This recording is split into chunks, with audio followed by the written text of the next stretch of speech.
Evening, folks. I thought I'd make a little video tonight as I've just finished off painting these fellas. Well, they're not a full, yeah, they're a full unit of warriors for Saga. So you need 8 in there, so I've got 8 and 2 spare as well. And they're very basically painted up, and they've just got wooden shields at the moment without any designs. I thought that would be okay for the warriors. They were much quicker to do that way. But for the armoured Hearthguard, I'll say these now, if I end up using those as armoured Hearthguard. I might well go back into paint their shields with some more elaborate shield designs. These are my Saga Welsh, this lot. And I've been learning about the Welsh during the very early Anglo-Saxon period. And they were Celtic Christians at the time, so not the Anglo-Saxon brand of Christianity. When I was doing I'm still doing my dissertation on the topic of the Gododdin and the really early Dark Age Welsh up in not Strathclyde, it was called the Kingdom of Gododdin, Cumbrians I suppose you'd call them, and they spoke a Cymric, which is like a dialect of Welsh. And I've completely lost track of what I was trying to say. Yeah, I think I'm basically building my force around that kingdom, really.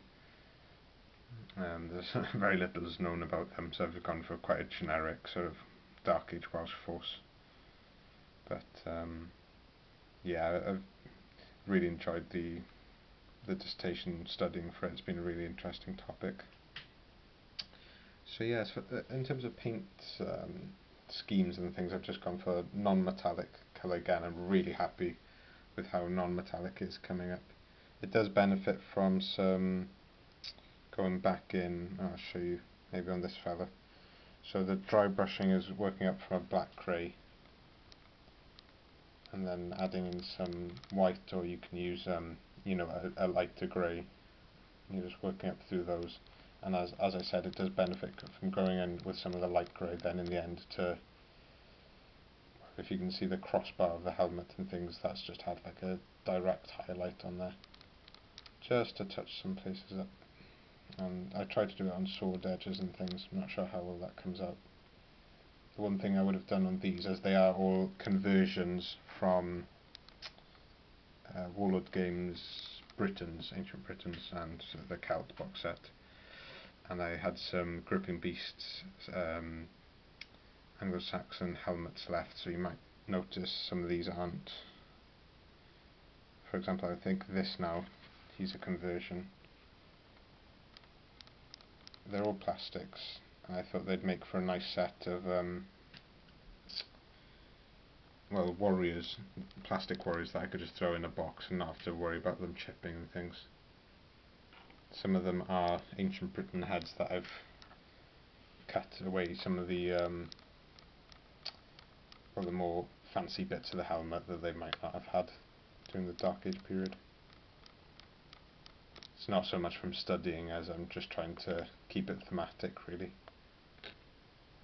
The paints I've used for their clothes, I've used German camo black brown on their trousers, quite a few of the trousers, and they've had a field blue on some of the other trousers. The only other colour I think there is a grey and a normal chocolate brown and also a khaki, and they've all had brown wash. So yeah, I do try and vary up the different. I don't want it to be too uniform in colour. I want it to be different, but there are thematic colours to bring the entire force together. And field grey and German camo dark green are on a lot of the tunics.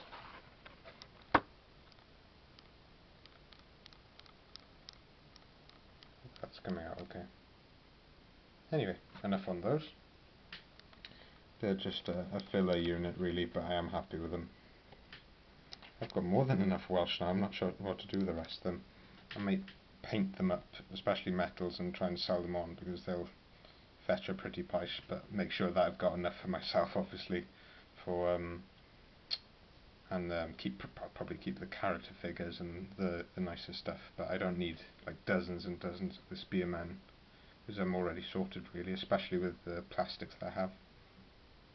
Anyway folks, that's it for now on that front. Also on the little thing I've converted recently, a little Friar Tuck, and I've sort of painstakingly green stuffed in a chicken drumstick, as he had a sort of torch that had broken off, and well, big fan of the old Robin Hoods. I had this figure from that gentleman wargamer who passed away just before Christmas, I believe, and a lot of his old stuff was sold on, so I picked him up for 50p, and Robin Hood himself as well. It must be from a very old range, and hope to paint those up and do them justice, hopefully.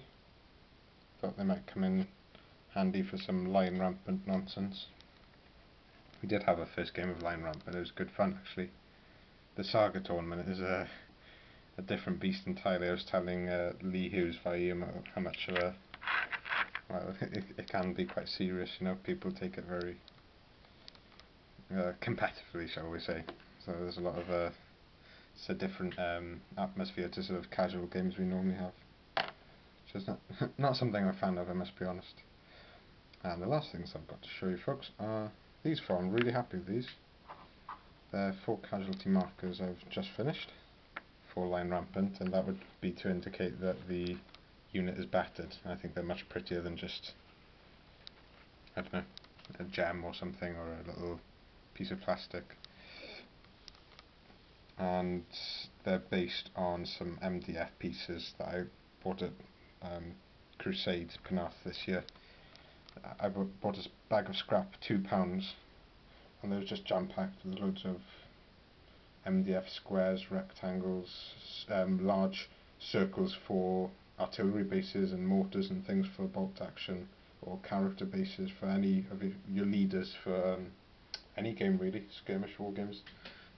Some of them are 2mm thick and some of them are 3mm, so a bit chunkier but still fantastic, and I've found a lot of use for the MDF scrap. Some of the odder shapes like triangles, I've painted them black and wrote things like pin and some choice swear words for bolt action, because I thought it'd be a good idea to have some choice French swear words, or you know what I mean. You know what I mean. Sort of when they're being shot at and pinned, that they sort of shout things out loudly. Anyway, I'm rambling.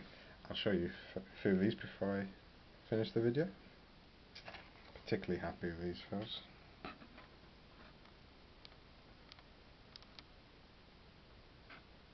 A little bit of grisliness on the face there. Blood for the Blood God from Games Workshop. If it's coming into focus for us. Yeah, he's a goner, definitely. Some of them are dead, some of those in their sort of dying breaths.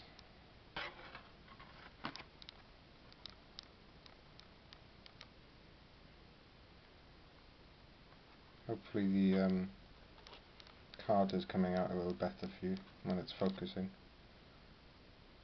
I think Gary said that it can help just to have a piece of card behind the miniatures. Or he said that it does work when I had done it previously. And this fella then. These are all converted from the Agincourt French Knights, the brand new box set. And you have spare fellas in the box, and you can't use them unless you've got some horses laying about. Something to keep in mind actually when you are buying the set. You know, I've made 6 fully armoured knights up from the box. I split the box actually with Martin, so he's had 6 himself, so that's 12 total. But even after that, I think he'll have 4 spare and I'll have 4 spare of these little fellas. And you know, I wouldn't waste those then, make some casualty markers with them, or if you can find some more horses. Perry Miniatures actually sell the horses individually, so if you're making a big order, I would chuck in a few plastic horses. You can buy them by the sprue, and that will eke out the sets then. So yeah, that's it folks, and just a note on the basing. Been trying to push basing, trying to get it a bit better. Today I've damp brushed. The actual base coat is just cheap acrylic, but the dry brushes I've used proper Vallejo colours. The final highlight is Iraqi sand, and the earlier highlight, the sort of damp brush, which gives you the nice sort of nutmeg colour, is beige brown.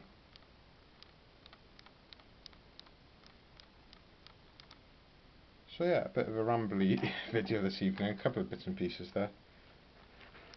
I'm quite happy with that. Quite a lot of stuff painted up, and if anything, I think what I've learnt from recently is that the non-metallic painting method for painting metal is something I'm going to settle on, and that is just simply working from greys and doing a lot of dry brushing. You know, you can just sit down half an hour, you can go from black grey to, you can either introduce white into that then, or use, you know, if you've got various pots of grey, and just experimenting with it. You know, I can't give you exact recipe for it, but you just need to get the feel for it.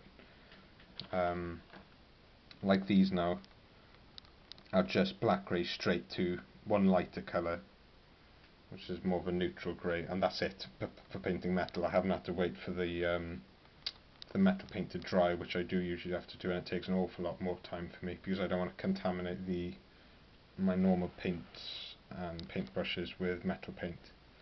So that's the nice thing about it for me, really, and that's why I'm going to be sticking with it. And basically I'm just happy with the results. I don't like the look of metal, not that I'm going to say I'll never go back to it, but for now I'm really happy with the amount of things I can do in an evening. I can paint up a unit without that sort of metal paint getting in the way. But it is just a matter of taste, guys. It might just be me being fussy. But yeah, that's it for now, folks. Hope you've enjoyed seeing the little bits and pieces, and I'll catch up with you again soon. Ta-da.